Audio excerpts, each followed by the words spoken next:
ঈশ্বরদী সরকারি কলেজে ছাত্রদল শিবিরের সংঘর্ষ, ককটেল বিস্ফোরণ ও কার্যালয় ভাঙচুর।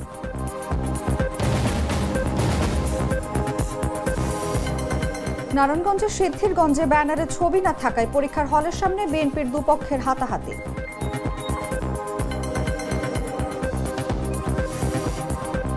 2025 সালের প্রশ্নে এসএসসি পরীক্ষা নেওয়ার অভিযোগে সোনারগাঁয়ে 11 শিক্ষককে অব্যাহতি।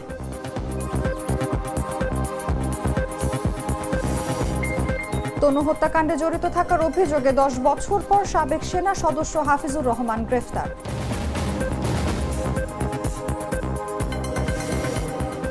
এবং নওগাঁয় জমি নিয়ে বিরোধের জেরে হত্যাকাণ্ডের শিকার একই পরিবারের 4 জনের দাফন সম্পন্ন, গ্রেফতার 3 হত্যাকারী।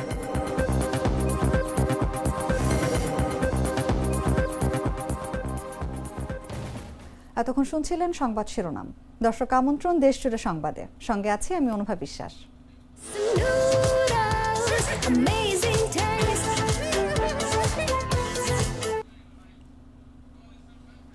চলে যাচ্ছি পুরো খবরে। হামের উপসর্গ নিয়ে ময়মনসিংহ মেডিকেল কলেজ হাসপাতালের আইসোলেশন ওয়ার্ডে আরও 1 শিশুর মৃত্যু হয়েছে। এই নিয়ে সেখানে 16 শিশুর মৃত্যু হয়ে গেল। 24 ঘন্টায় নতুন করে আরও 27 শিশু ভর্তি হয়েছে। এই নিয়ে সেখানে চিকিৎসাধীন রয়েছে মোট 65 শিশু। দর্শক, ময়মনসিংহের হামের সর্বশেষ অবস্থা জানাতে চলে যাচ্ছি আমাদের সহকর্মী জেলা প্রতিনিধি কামরুজ্জামান মিন্টুর কাছে। মিন্টু, আপনার কাছে প্রথমে জানতে চাচ্ছি সেখানকার কি অবস্থা দেখতে পাচ্ছেন? ময়মনসিংহে হামের প্রকোপ এত দ্রুত কেন বাড়ছে এবং কি মনে হচ্ছে হাসপাতাল ঘুরে? এখানে কি টিকাদানের ঘাটতি নাকি সচেতনতার অভাব? ধন্যবাদ জানাচ্ছি আপনাকে। আপনি প্রথমে যেটি জানাচ্ছিলেন যে ময়মনসিংহ মেডিকেল কলেজ হাসপাতালে যে আইসোলেশন ওয়ার্ড রয়েছে সেখানে আজকে নতুন করে 10 মাস বয়সী এক শিশুর মৃত্যু হয়েছে। ওই শিশুর বাচ্চা ত্রিশাল এবং তিনি কয়েকদিন ধরে কিন্তু এই হাসপাতালের আইসোলেশন ওয়ার্ডে ভর্তি ছিলেন।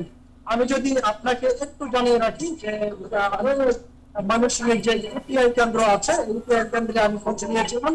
সরকারি নথিপত্র ঘেটে যেতে দেখেছি যে গত 2022 এবং 24 সালে কিন্তু আমাদের যে টিকা কিছুটা কম এসেছে।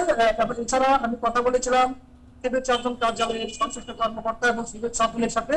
তিনি আমাকে জানিয়েছেন যে গত বছর যে কেন্দ্রের স্বাস্থ্যকর্মীরা রয়েছে সারা দেশে তারা কর্মবিরতি পালন করেছে, এ কারণে কিছুটা ঘাটতি হয়েছিল টিকাদান কর্মসূচিতে। এরপর কিন্তু তারা আবার সেই যে কিছুটা ঘাটতি সেটি তারা কিন্তু আবার পূরণ করে নেয় বলে জানিয়েছেন।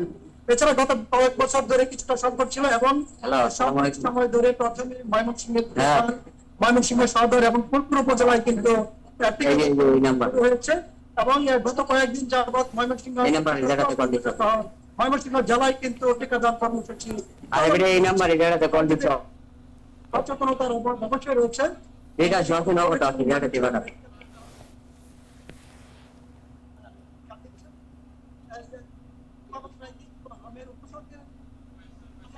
কিন্তু আসার পাশাপাশি তারা নিউমোনিয়ায় আক্রান্ত অবস্থায় শিশুদেরকে নিয়ে আসছে এবং অনেক ক্ষেত্রে কিন্তু খুব গুরুতর অবস্থায় হাসপাতালে নিয়ে আসা হচ্ছে। এর ফলে অনেক শিশু অতি সহজেই কিন্তু মৃত্যুর কুলে তারা ধরে পড়ছেন বলে আমাদেরকে চিকিৎসকরা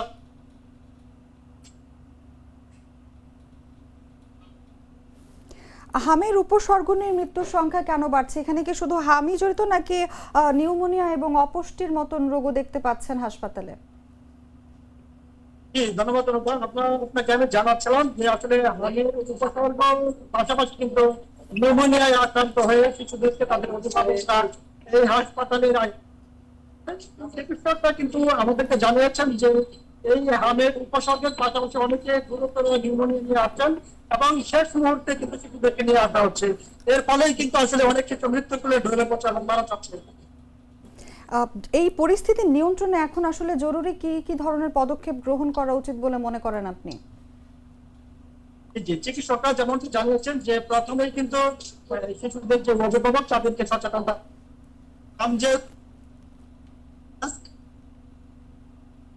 আরো কিছু যারা শিশুর সর্বোচ্চ সচেতনতা সর্বোচ্চ চিকিৎসা তাদের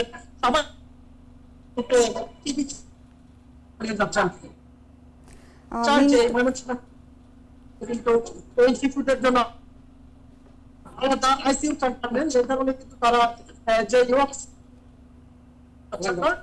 বলে আমাদেরকে চিকিৎসকরা জানিয়েছেন। মিন্টু, আপনাকে অসংখ্য ধন্যবাদ আমাদের সঙ্গে যুক্ত থাকার জন্য। দর্শক, ময়মনসিংহ থেকে হামির সর্বশেষ অবস্থা আমাদের জানাচ্ছিলেন সহকর্মী কামরুজ্জামান মিন্টু। চলে যাচ্ছি অন্যান্য খবরে। পাবনার ঈশ্বরদী সরকারি কলেজ চত্বরে ছাত্রদল ও ছাত্র শিবিরের কর্মসূচিকে কেন্দ্র করে সংঘর্ষ, ককটেল বিস্ফোরণ ও কার্যালয় ভাঙচুরের ঘটনা ঘটেছে। এই ঘটনায় উভয় পক্ষের বেশ কয়েকজন আহত হওয়ার খবর পাওয়া গেছে। বৃহস্পতিবার বেলা 11:30টার দিকে এই সংঘর্ষের ঘটনা ঘটে। এ সময় ছাত্রদলের অস্থায়ী একটি কার্যালয় ভাঙচুরের ঘটনা ঘটেছে। ঈশ্বরদী উপজেলা ছাত্র শিবিরের সভাপতি সজীব হাসান বলেন, ঈশ্বরদী সরকারি কলেজে তাদের পূর্ব নির্ধারিত বিক্ষোভ কর্মসূচি ছিল। 11:30টার দিকে বকুল মোড় থেকে মিছিল নিয়ে ঈশ্বরদী সরকারি কলেজ গেটের সামনে গেলে ছাত্রদলের নেতাকর্মীরা তাদের উপর ইট পাটকেল দিয়ে ঢিল ছোড়ে। পরে দুই পক্ষের মধ্যে ধাওয়া পাল্টা ধাওয়ার ঘটনা ঘটে। এ বিষয়ে ঈশ্বরদী সরকারি কলেজ ছাত্রদলের সহ সভাপতি ইমরান হোসেন খান বলেন, ছাত্রদলের নেতাকর্মীরা শান্তিপূর্ণভাবে অবস্থান করছিল। হঠাৎ 100 থেকে 150 জন শিবির কর্মীরা বহিরাগতদের নিয়ে ককটেল বিস্ফোরণ ঘটিয়ে কলেজ ক্যাম্পাসে প্রবেশ করে। এরপর তারা কলেজ চত্বরে ছাত্রদলের নেতাকর্মীদের মারধর করে এবং ককটেল বিস্ফোরণ ঘটিয়ে আতঙ্কের সৃষ্টি করে। এ সময় কলেজ গেটের সামনে ছাত্রদলের একটি অস্থায়ী কার্যালয় শিবিরের নেতাকর্মীরা ভাঙচুর করে।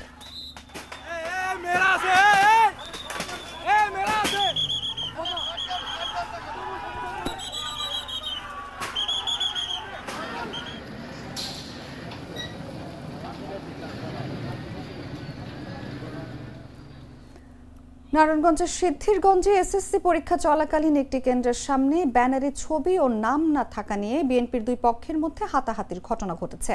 বৃহস্পতিবার বেলা 12টায় নাসিক 5 নম্বর ওয়ার্ডের Siddhirganj Rebati Mohan pilot school and কলেজের সামনে এই ঘটনা ঘটে। প্রত্যক্ষদর্শীরা জানায়, নারায়ণগঞ্জ 3 আসনের সংসদ সদস্য আজহারুল ইসলাম মান্নান কেন্দ্র পরিদর্শনে আসেন। তার সফর ঘিরে স্থানীয় নেতাকর্মীরা তরুণ ও ব্যানার তৈরি করেন। পরিদর্শন শেষে সংসদ সদস্য কেন্দ্র ত্যাগ করার পরপরই ব্যানারের নাম ও ছবি না থাকা নিয়ে সিদ্ধিরগঞ্জ থানা বিএনপির সাবেক যুগ্ম আহ্বায়ক ইমাম হোসেন বাদুল এবং 5 নম্বর ওয়ার্ড বিএনপির সাবেক সভাপতি মোহাম্মদ সিরাজুল ইসলাম তর্কে জড়িয়ে পড়েন। তর্কাতর্কির এক পর্যায়ে উভয় পক্ষের সমর্থকরা হাতাহাতিতে জড়িয়ে পড়ে। পরীক্ষার হলের ঠিক সামনে এমন অপ্রীতিকর ঘটনায় সেখানে থাকা অভিভাবক ও সাধারণ মানুষের মধ্যে তীব্র আতঙ্ক ছড়িয়ে পড়ে।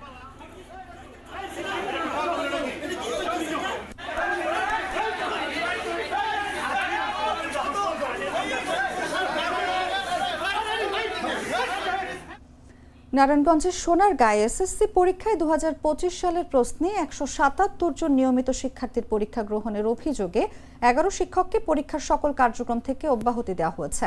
বুধবার ঢাকা মাধ্যমিক ও উচ্চ মাধ্যমিক শিক্ষা বোর্ডের chairman professor doctor Khandaker Ehsanul Kabir স্বাক্ষরিত এক চিঠিতে সুপারিশ করা হয়। কেন্দ্রটির নাম কাঁচপুর ওমর আলী উচ্চ বিদ্যালয়। অভিযোগ রয়েছে, 2026 সালের পরিবর্তে 2025 সালের পুরাতন প্রশ্নপত্রে 177 জন শিক্ষার্থীর পরীক্ষা নেওয়া হয়। বিষয়টি জানাজানি হলে উপজেলা নির্বাহী কর্মকর্তা আসিফ আল জিনাদ দ্রুত পদক্ষেপ নেন। পরে পরীক্ষার্থীদের 125 মিনিট পর নতুন সিলেবাস অনুযায়ী পুনরায় পরীক্ষা নেওয়া হয়। এতে ক্ষতি পুষিয়ে নিতে অতিরিক্ত 1 ঘন্টা 40 মিনিট সময়ও প্রদান করা হয়। ঘটনার পরপরই কেন্দ্র সচিব আব্দুল মতিন সরকারকে দায়িত্ব থেকে অব্যাহতি দেওয়া হয়। পরবর্তীতে গেল বুধবার ঢাকা শিক্ষা বোর্ডের পরীক্ষা নিয়ন্ত্রক প্রফেসর এস.এম. কামাল উদ্দিন বাহার স্বাক্ষরিত এক অফিস আদেশে কেন্দ্রের 11 জন কক্ষ পরিদর্শককে এসএসসি পরীক্ষার সকল দায়িত্ব থেকে অব্যাহতি দেওয়া হয়।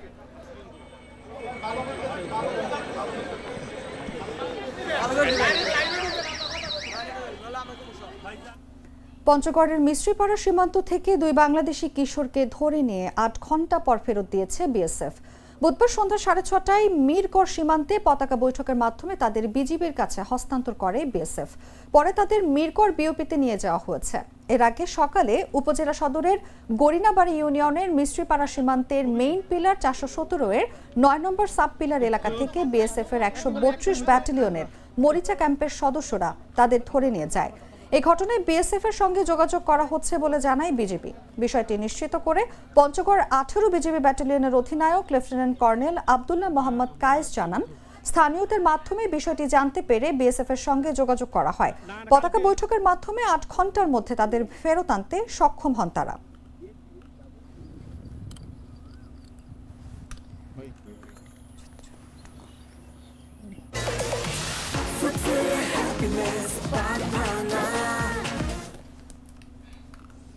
কুমিল্লা ভিক্টোরিয়া কলেজের ছাত্রী ও নাট্যকর্মী সোহাগী জাহান তনু হত্যা মামলার 10 বছর পর হাফিজুর রহমান নামে সেনাবাহিনীর সাবেক এক ওয়ারেন্ট অফিসারকে গ্রেফতার করেছে পিবিআই।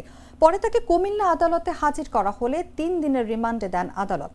বুধবার বিকেলে কুমিল্লার senior judicial magistrate Mominul Haque এই আদেশ দেন। বিষয়টি নিশ্চিত করে পিবিআই তদন্ত কর্মকর্তা তারিকুল ইসলাম জানান, গোপন সংবাদের ভিত্তিতে মঙ্গলবার রাতে রাজধানীতে অভিযান চালিয়ে হাফিজুর রহমানকে তার বাসভবন থেকে গ্রেফতার করা হয়। পরে বুধবার বিকেলে তাকে কুমিল্লার সিনিয়র জুডিশিয়াল ম্যাজিস্ট্রেট আদালতে হাজির করে 7 দিনের রিমান্ড আবেদন করা হয়। পরে বিচারক মমিনুল হক 3 দিনের রিমান্ড মঞ্জুর করেন।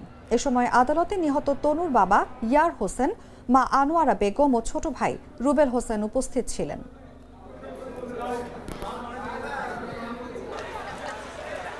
11 বছরের মাথা ধরা হলো এই একজন আসামি।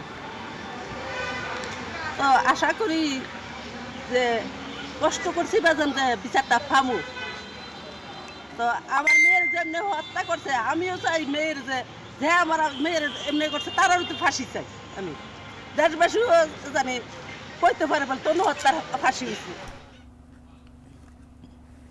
নাটা জেলি আর পানীয়র এক অসম কম্বিনেশন, ড্রিঙ্কো চাবান পানীয়।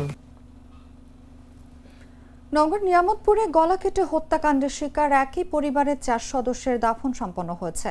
বুধবার বিকাল 5:30টার দিকে উপজেলার বাহাদুরপুর গ্রামে নিজ বাড়ির সামনে পাশাপাশি কবরস্থানে তাদের দাফন করা হয়। এর আগে একই দিন বিকেল 4:30টার দিকে নওগাঁ 250 শয্যা জেনারেল হাসপাতালের মর্গে ময়না তদন্ত শেষে মরদেহগুলো গ্রামের বাড়িতে আনা হয়। জানা যায়, অংশ নিতে বাহাদুরপুর গ্রামের বাসিন্দা, স্বজন এবং আশেপাশের বিভিন্ন এলাকা থেকে কয়েক হাজার মানুষ জড়ো হন। বাদ আসর জানাজা শেষে মরদেহগুলো দাফন করা হয়। এর আগে সোমবার দিবাগত মধ্যরাতে নিয়ামতপুর উপজেলার বাহাদুরপুর ইউনিয়নের বাহাদুরপুর গ্রামের নৃশংস এই হত্যাকাণ্ড ঘটে।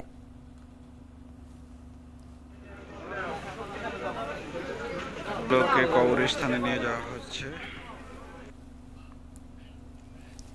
এদিকে নওগাঁর নিয়ামতপুরে একই পরিবারের 4 জনকে গলা কেটে হত্যার ঘটনায় 3 জনকে গ্রেফতার করেছে পুলিশ। এ সময় তাদের কাছ থেকে হত্যার সময় ব্যবহৃত ধারালো হাসুয়া এবং ছোরা উদ্ধার করা হয়েছে। জমি ভাগ বাটোয়ারার সূত্র ধরেই পরিকল্পিতভাবে এই হত্যাকাণ্ড চালানো হয়েছে বলে জানিয়েছেন নওগাঁর পুলিশ সুপার মোহাম্মদ তারিকুল ইসলাম। বুধবার বিকেল 3টায় জেলা পুলিশের সম্মেলন কক্ষে আয়োজিত এক সংবাদ সম্মেলনে পুলিশ সুপার এসব তথ্য জানান। এর আগে সোমবার মধ্যরাতে উপজেলার বাহাদুরপুর ইউনিয়নের বাহাদুরপুর গ্রামে একই পরিবারের 4 জনকে গলা কেটে হত্যা করা হয়। পরে খবর পেয়ে পুলিশ ঘটনাস্থল থেকে মরদেহ উদ্ধার করে। এটা একটা পরিকল্পিত হত্যাকাণ্ড ছিল, যেটা হচ্ছে যে নমির উদ্দিনের এক ছেলে এবং 5 মেয়ের যে সন্তান এবং তাদের মেয়ের জামাইদের মধ্যে যে পারস্পরিক শত্রুতা, জমি নিয়ে বিরোধ এবং যে তাদের মধ্যে যে ক্ষোভ ছিল যে বঞ্চিত হওয়ার, এ থেকেই এই ঘটনার সূত্রপাত হয়েছে। সংবাদ শেষ করার আগে শিরোনামগুলো জানিয়ে দিচ্ছি আরো একবার। ঈশ্বরদী সরকারি কলেজে ছাত্রদল শিবিরের সংঘর্ষ, ককটেল বিস্ফোরণ ও কার্যালয় ভাঙচুর।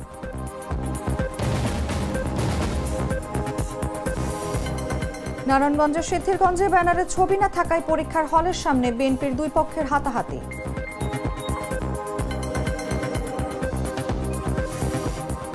2025 সালের প্রশ্নে এসএসসি পরীক্ষা নেওয়ার অভিযোগে সোনারগাঁয়ে 11 শিক্ষককে অব্যাহতি।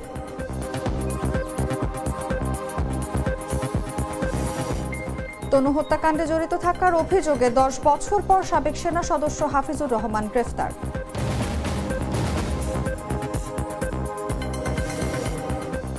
এবং নওগাঁয় জমি নিয়ে বিরোধের জেরে হত্যাকাণ্ডের শিকার একই পরিবারের 4 জনের দাফন সম্পন্ন, 3 হত্যাকারী গ্রেফতার।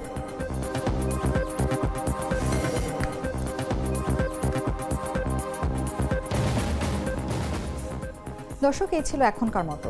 এরপর দেখবেন সন্ধ্যা 7টার সংবাদ।